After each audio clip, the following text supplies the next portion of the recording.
Mood meter. Voter list revision को लेकर बिहार में जो सियासी लड़ाई छिड़ी है, वो लड़ाई अब नेशनल लेवल पर बढ़ चुकी है और लड़ाई का मैदान ज्यादा बड़ा हो गया है। तो इस मुद्दे के साथ भी और कई फैक्टर जुड़ गए हैं और अब लड़ाई सिर्फ वोटर लिस्ट को लेकर नहीं है।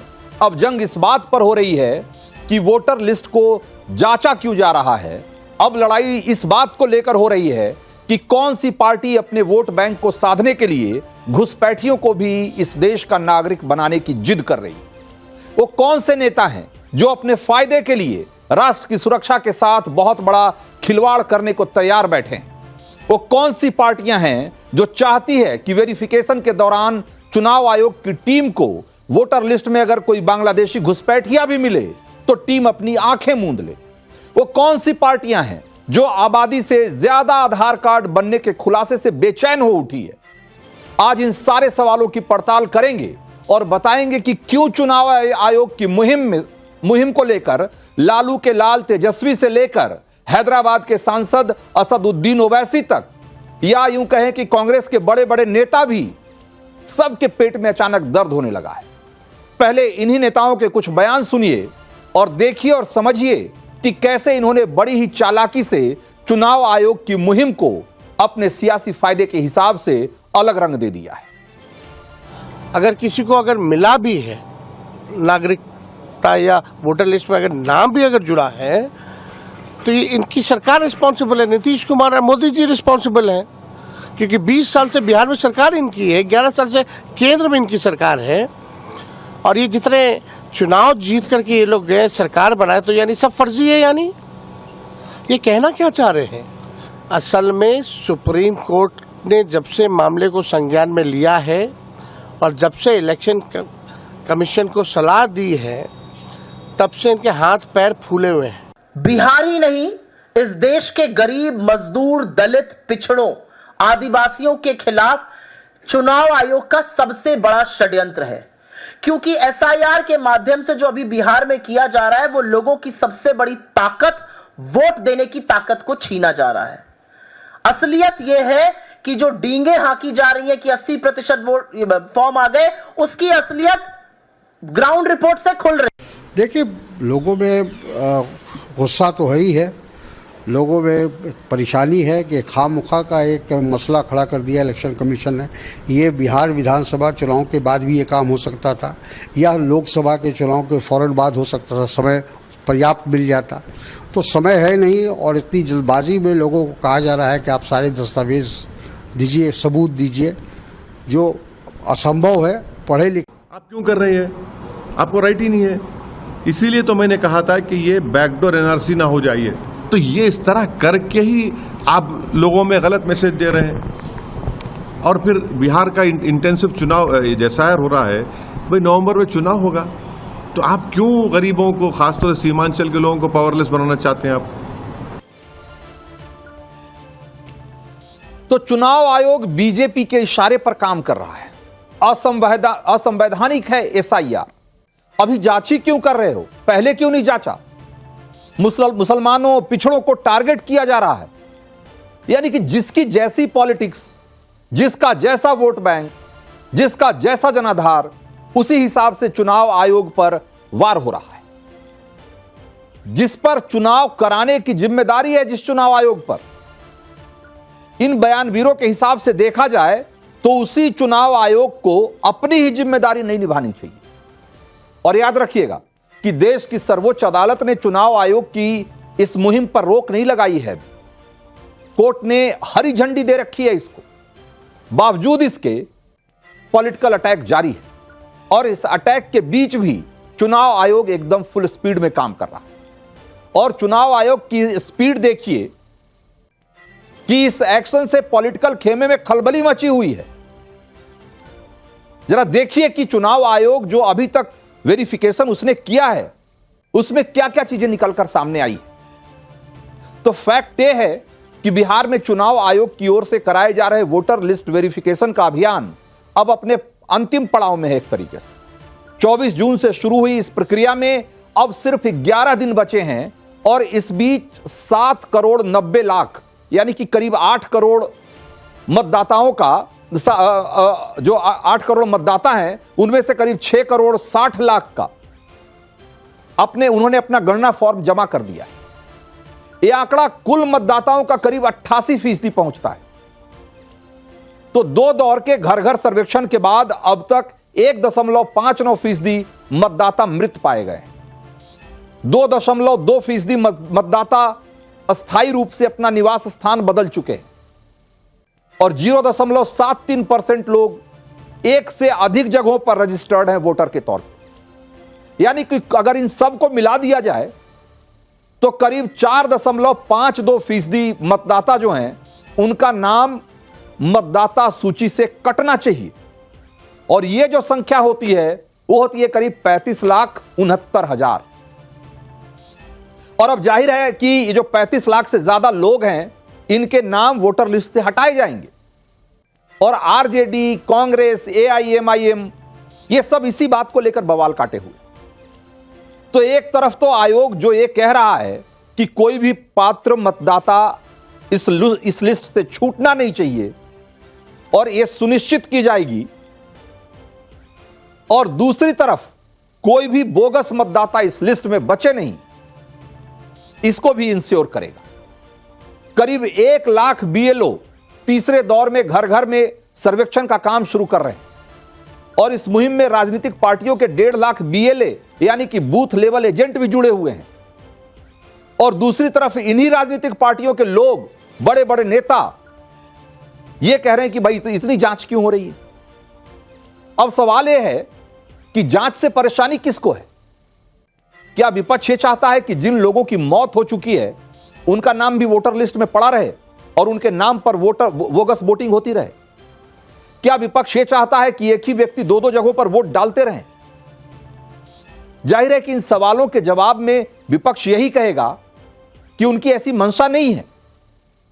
अब सवाल यह है कि फिर विपक्ष क्यों चाहता है, जो कह रहा है कि ये जो रिवीजन का काम है नहीं होना चाहिए, वो ऐसा क्यों चाहता है? तो लोग कह रहे हैं कि ये सारा खेल असल में घुसपैठियों को वोटर बनाने को लेकर है और जिसको दबाने के लिए जबरदस्त पॉलिटिकल खेल हो रहा है। एक बार शहनवाज हुसैन को सुनिए क्या कह रहे हैं। हम लोगों का भी वोट वेरिफिकेशन हुआ है, एक एक दरवाजे तक बीएलओ जा रहे हैं, कोई दुश्वारी किसी को आने वाली नहीं है। ये जब वोट वेरिफिकेशन होगा तो उसमें बिहार के ही लोग वोट करेंगे। बिहार बॉर्डर स्टेट है, नेपाल या बर्मा या बांग्लादेश के वोटर वोट क्यों करेंगे बिहार में? बिहार के भाग्य का निर्णय बिहार के लोग ही करेंगे, बिहार के मतदाता करेंगे और एक भी मतदाता छोड़े जाने वाला नहीं है। चुनाव आयोग संवैधानिक संस्था है, उस पर हमला करना ये जायज़ नहीं है। जो काम राहुल गांधी और तेजस्वी यादव कर रहे हैं ये दुर्भाग्यपूर्ण है। तो बिहार में चुनाव आयोग ने वेरिफिकेशन शुरू ही इसलिए किया था ताकि जो लोग नहीं रहे या जिन्होंने अपना पता बदल लिया अस्थायी रूप से या फिर जिनके 2 जगहों पर वोटर कार्ड बने हुए हैं उनको खोजकर निकाला जाए।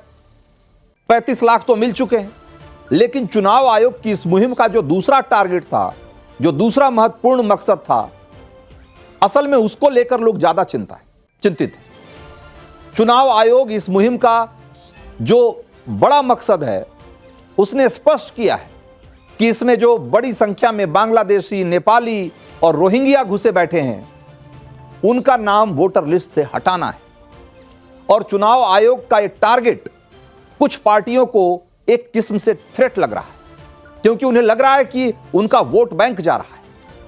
आखिर क्यों कुछ खास पार्टियों को ही लग रहा है कि उनके वोटर को निशाना बनाया जा रहा है? जब बांग्लादेशियों, रोहिंग्या, नेपाली और ऐसे लोगों को हटाने की बात हो रही है वोटर लिस्ट से, तो कुछ पार्टियों को ऐसा क्यों लगता है कि उन्हीं का वोट बैंक जा रहा है? जबकि हकीकत यह है कि पूरी इस प्रक्रिया में पूरे बिहार के जो वोटर हैं उन सब का सर्वेक्षण किया जा रहा है, सबका रिवीजन हो रहा है। फिर भी कुछ खास पार्टियां इसलिए शोर मचा रही है क्योंकि उनको पता है कि जो बड़ी संख्या में घुसपैठिए हैं वो उनके असली वोटर हैं।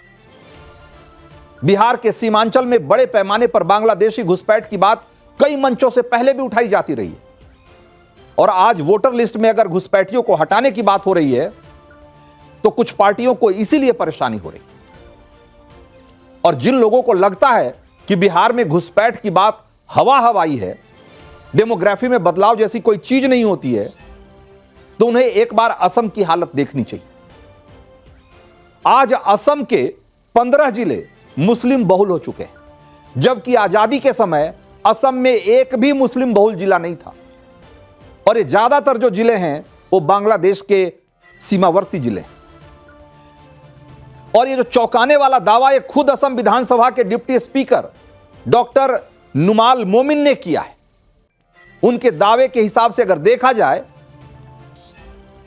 तो असम में डेमोग्राफी में बहुत बड़ा बदलाव आ चुका है और ये डेमोग्राफी चेंज का मुद्दा एक बार फिर से जोर पकड़ने वाला है। हमने मोमिन के दावे का फैक्ट चेक किया तो पता लगा कि असम में 1951 में हिंदू आबादी थी 73.32%, जो कि 1971 में घटकर 72.5 हो गई, यानी कि 1.5% की गिरावट आ गई। लेकिन अभी तो शुरुआत थी। 2001 आते आते हिंदुओं की आबादी घटकर 64.9% रह गई और 2011 आते आते 3% और गिरकर 61.46% रह गई। जबकि 1951 में मुस्लिम आबादी 24.68% थी असम में, जो कि 71 में बढ़कर 24.56% और 2001 में बढ़कर 30.9% हो गई और 2011 आते आते वो 34.22% हो गई। अब आप सोचिए, 2011 का आंकड़ा बताता है कि धुबरी में 79.6 से 6-7% जो हैं वो मुसलमान हैं, बरपेटा में 70% से ज्यादा हैं, हैलाकांडी में 60% से ज्यादा, ग्वालपाड़ा में 57% से ज्यादा, करीमगंज में 56% और नगांव में 55% से ज्यादा। ये सब 2011 के आंकड़े हैं, तब से 14 साल और बीत चुका है। आप सोचिए कि इन जिलों में मुसलमानों की आबादी और हिंदुओं की आबादी में कितना बड़ा इंबैलेंस क्रिएट हो गया होगा। और ये कोई मुसलमानों की आबादी बढ़ने का नतीजा ये नहीं है कि उनकी जन्म दर ज्यादा है, फर्टिलिटी ज्यादा है, सिर्फ इसकी वजह से है। असली वजह यह है कि असम की डेमोग्राफी में जो बड़ा बदलाव हुआ है उसकी वजह है बांग्लादेश से लगातार हो रही अवैध घुसपैठ।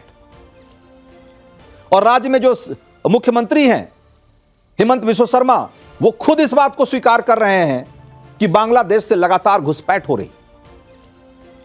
और बांग्लादेश से घुसपैठ का सिलसिला कोई आज से नहीं चल रहा है, वो अंग्रेजों के समय से चल रहा है। लेकिन हैरानी की बात यह है कि आजादी के बाद जिसे रुकना चाहिए था, आजादी के बाद भी वोट बैंक के लिए उसको बदस्तूर जारी रहने दिया गया, बल्कि उसे बढ़ावा दिया गया।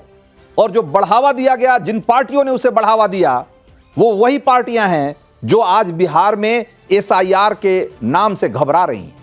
आज जब मतदाता सूची का पुनरीक्षण हो रहा है तो जो लोग उस पर सवाल उठा रहे हैं, ये वही पार्टियां थी जो कि असम में इस घुसपैठ को बढ़ावा देती रही। और असम के ये सारे 15 जिले जो कभी हिंदू बहुल हुआ करते थे, आज मुस्लिम बहुल हो गए। तो बिहार में घुसपैठ की जो सीमांचल का जो इलाका है, जो कि बांग्लादेश से बहुत सटा हुआ है, वो किशनगंज, कटिहार, पूर्णिया, अररिया, खगड़िया, ये जो सीमांचल के इलाके हैं, यहां घुसपैठ की बात कोई नई नहीं है। और जो उस इलाके से आने वाले लोग हैं वो आपको उंगलियों पर गिन के बता देंगे कि जिन गांवों में मुसलमानों की आबादी कुछ 100 हुआ करती थी, पिछले 20 सालों में बढ़कर कई हजार हो गई। और ये सिर्फ उनकी जनसंख्या बढ़ने की वजह से नहीं हुई,